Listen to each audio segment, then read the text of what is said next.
vida que os voy a presentar. Luis lleva casi 4 décadas explorando y creando inteligencia artificial cuando muchos ni siquiera sabíamos cómo se escribía algoritmo.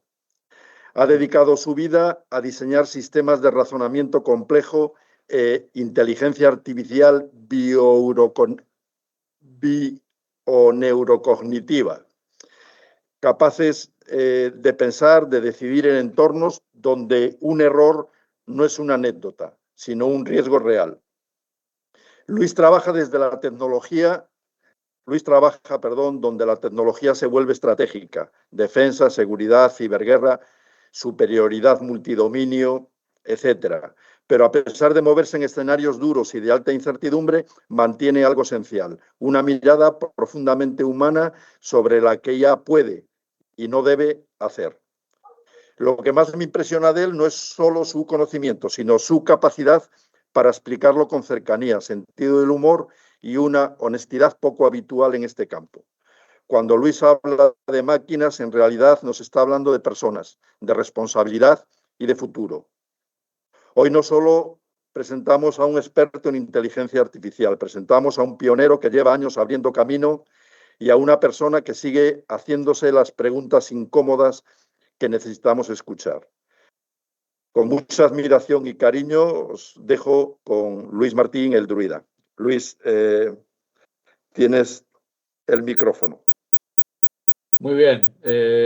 Bueno, en primer lugar, gracias, Guillermo, por esta oportunidad de dirigirme a los estudiantes de la Universidad de La Coruña. Y bueno, como esto es una conferencia express, vamos a decirlo, pues voy a intentar hacerlo lo más express posible, ¿no? En el famoso y estando en un foro de administración, economía, etcétera, etcétera, en el famoso pitch elevator que dice si eres capaz de explicar lo que haces o tu negocio en 2 minutos, pues oyes, mejor que bien. Pues voy a resumir, y creo que me va a sobrar 1 minuto, a qué me dedico y cuáles son nuestras líneas de trabajo y todos los proyectos que están alrededor de mis líneas de trabajo. Básicamente llevo casi 40 años dedicándome a introducir capacidades de razonamiento avanzado o razonamiento complejo de base bioneurocognitiva en cualquier sistema militar o civil, construido o por construir. Eso es esencialmente mi trabajo, básicamente. Alrededor de esto, para poder hacer eso, para poder introducir capacidades de razonamiento en un sistema de mando y control, en un sistema de inteligencia militar, criminal, terrorista, introducirlo en un sistema de investigación criminal, introducirlo en un sistema de investigación científica o médica, etcétera, etcétera, necesitas investigar o modelizar todos los procesos bioneurocognitivos que se producen en la facultad de razonar en el ser humano.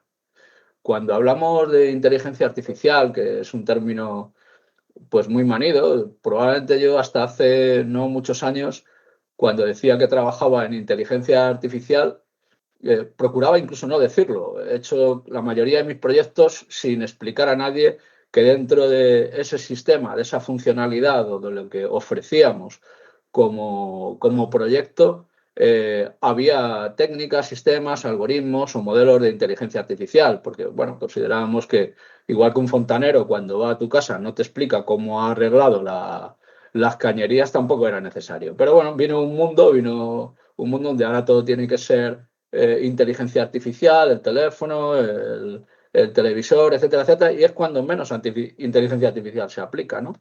Yo tuve la oportunidad de estudiar con los padres fundadores y de haber visto toda la evolución de la IA, la época de florecimiento inicial de la investigación, la época de agnesia de la IA, donde se paró prácticamente toda la investigación, y la época impulsada por las grandes tecnológicas de advenimiento, de florecimiento de la IA hasta llegar a donde estamos ahora, que es la eclosión de aquí a los próximos años, con una influencia no solo en las capacidades de los sistemas, sino social, prácticamente incuestionable, ¿no? Entonces, desde el punto de vista de cómo me había planteado esta conferencia Express, mi idea era básicamente establecer 3 puntos sobre lo que es la inteligencia artificial. La inteligencia artificial se divide en 3 grandes áreas, una que conocemos casi todos o todos, que es lo que llamamos Machine Intelligence, que es la inteligencia artificial que se procesa en un computador digital o en una red de computadores o en una infraestructura de computación, ¿no? Luego está la High Performance Human Intelligence, que es el dotar de capacidades mediante reestructuración cognitiva, injerencia de farmacopea bioquímica o procesos o la incorporación de dispositivos que son aumentativos de las capacidades de razonamiento, que es lo que eso sería una segunda vía que lo que trata es mejorar las capacidades del ser humano para poder, incluso en un futuro, hablar o dialogar o interactuar o hacer sinergias con las máquinas que piensan o que razonan, el Machine Intelligence. Y la tercera, que es, digamos, el ámbito que a mí me interesa muy específicamente, y yo creo que desde el punto de vista de impacto social futuro, en cómo se organicen las empresas, las organizaciones humanas en general, las administraciones públicas, los ejércitos, etcétera, etcétera, que es lo que yo denomino ecosistemas inteligentes duales. Esos son es el conjunto de máquinas y personas que interactúan sinérgicamente para entidades inteligentes artificiales y entidades inteligentes humanas con capacidades aumentadas que van a crear el nuevo ecosistema, digamos, tanto en el ámbito del aparato productivo del futuro como en el ámbito de la defensa, de la seguridad, de los servicios públicos, de la investigación médica, prácticamente de todos los sectores.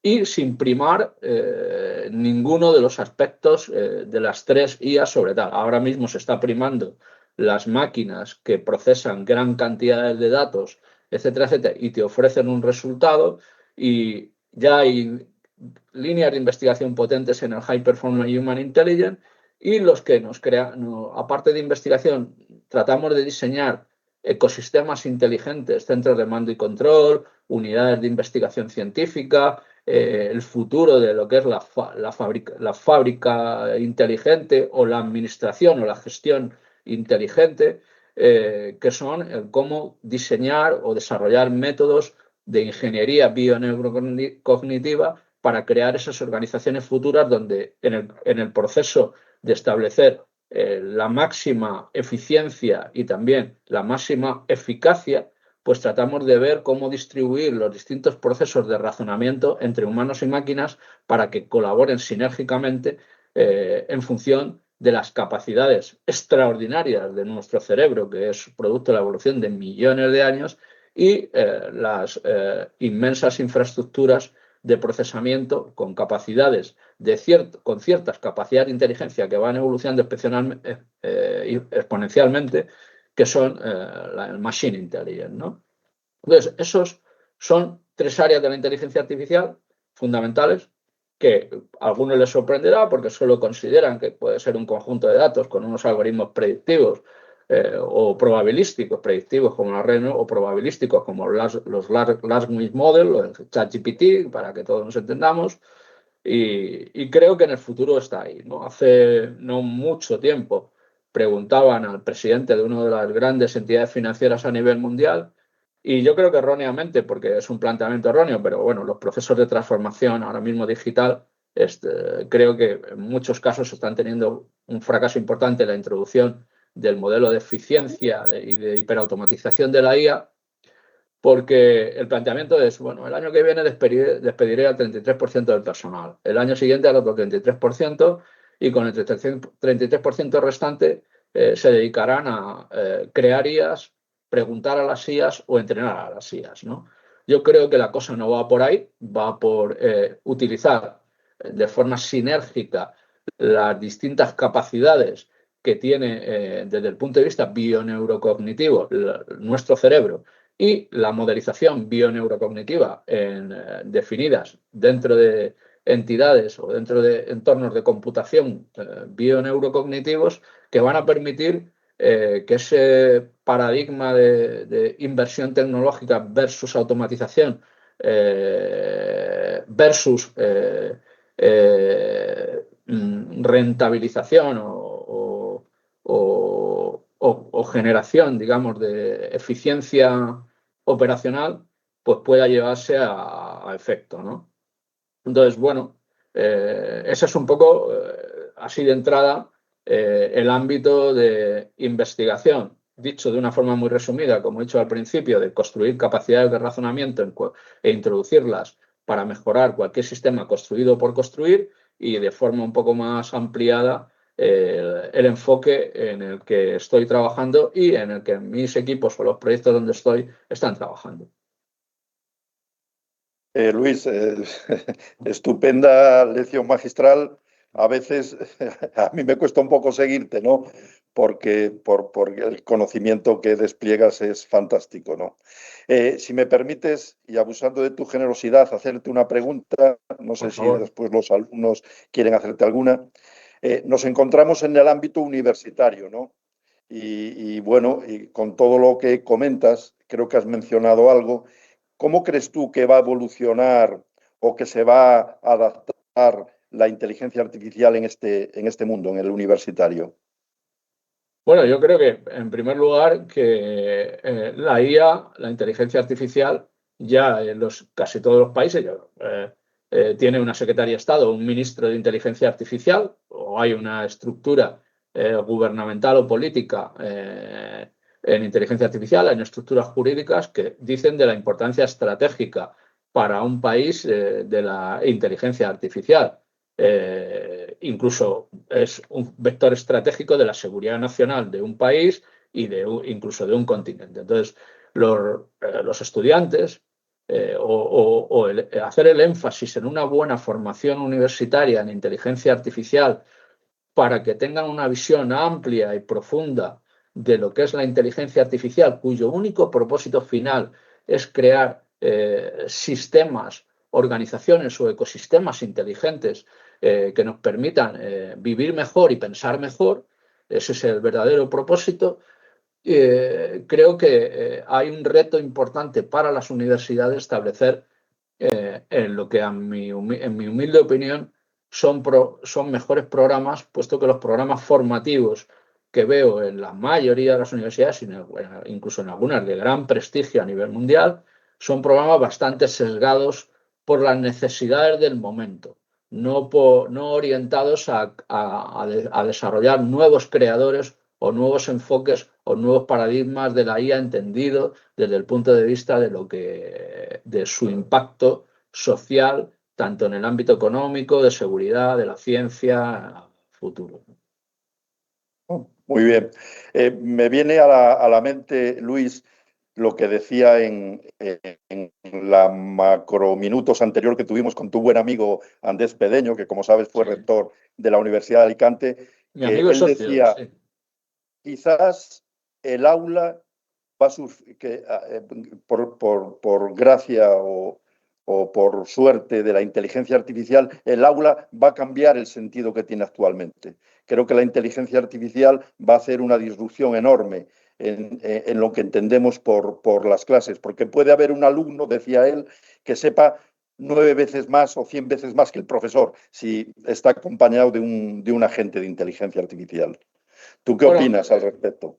Andrés, bueno, tiene mucha más experiencia, obviamente, en lo que siempre ha sido un innovador en toda su carrera como rector o como dirigente, como académico universitario, y conoce muy bien los entresijos de la problemática de la enseñanza superior, ¿no? Yo me atrevo a decir que sí, que estos agentes inteligentes, estos COG que le llamamos, ¿no? Agentes o entidades cognitivas que van a vivir alrededor nuestro, como puede ser un gestor de carreras, un gestor de salud, un gestor de tiempos, etcétera, etcétera, va a cambiar y va a orientar, yo creo que la formación a una especialización muy grande y también adaptar los contenidos y la forma en que se desarrollan al entendimiento que van a tener los agentes de su propio usuario. Un agente inteligente que tiene la capacidad o que está orientado a dar servicios a una persona se pasa 24/7 por 365 aprendiendo las características y las formas psicolingüísticas y psicocognitivas de su usuario, y por tanto será capaz de adaptar para un mejor aprendizaje en tanto de conocimientos como de habilidades y tal. Entonces, el sentido del profesor universitario y tal quedará, como decía aquel poeta en su momento, más que ofrecerte conocimientos, tendrá que guiarte hacia el umbral de tus propias preguntas y de tu propio espíritu, ¿no? Porque conocimientos y tal, y tratar de, en la medida de lo posible, de cuestionar a las propias IAs y desarrollar un pensamiento crítico importante, ¿no? Creo que, como decía, los asistentes virtuales, las máquinas que razonan de forma autónoma, que son unas de mi línea de investigación o de trabajo desde hace muchos años, son perfectamente compatibles con tratar de mejorar el performance de las capacidades de nuestros propios cerebros, que son, honestamente, bastante mejorables, no en tanto en cuanto de la estructura de nuestro cerebro, que es maravillosa, somos la gran máquina de paralelización, somos una máquina paralelo masiva que no, como ninguna infraestructura que hay en el mundo. Lo que pasa es que nuestra máquina está al servicio de dos cosas. Uno, de sobrevivir, es decir, nuestra máquina se ocupa de millones de parámetros que tenemos en este cuerpo para que podamos sobrevivir todos los días, si no nos muramos antes de tiempo. Y por otro lado, de supervivir, que son los objetivos que tú te impones o que te imponen desde fuera y que tu cerebro trata de obtenerlos de alguna manera. En la orientación de los objetivos y en la gestión de los objetivos está la base entre el éxito y el fracaso, como ha estado toda la vida, ¿no? Y en este momento más. Muchas gracias. Me acompaña el profesor Luis Veiga, compañero en macroeconomía. Luis, no sé si tienes alguna pregunta para tu tocayo. Agradecerle la participación interesada totalmente para que nuestros alumnos tengan una visión del mundo real tan importante para complementar la visión teórica que tiene la academia, la universidad. Pues muy agradecer que expertos profesionales en distintas materias, como es Luis, pues pueda participar con nosotros a este nivel tan pequeñito de una esquina del noroeste peninsular, pues compartir con nosotros sus habilidades, sus conocimientos y su experiencia. Gracias. Una esquina muy querida por mí. Gracias, Luis. ¿Alguna pregunta? ¿Alguna pregunta de los alumnos? Pues Luis, lección magistral que te agradezco en el alma. Hoy yo por lo menos he aprendido muchísimas cosas y también me llevo, yo creo que algo que has dicho que me gusta, me llevo una versión positiva del papel que tenemos que desempeñar las personas en este proceso, que muchas veces cuando hablan algunos, yo creo que sin conocimiento, creen que la inteligencia artificial nos va a sustituir. Entonces, tu mensaje me ha parecido muy positivo y te lo agradezco. Y bueno, y aquí en la universidad tienes una casa para cuando quieras venir y te lo agradece todas las entidades que la conforman muchísimo tu generosa participación. Un abrazo. Pues a vuestra disposición para lo que sea menester y un abrazo muy fuerte a ti, Guillermo, y a todos los demás. Gracias. Chao.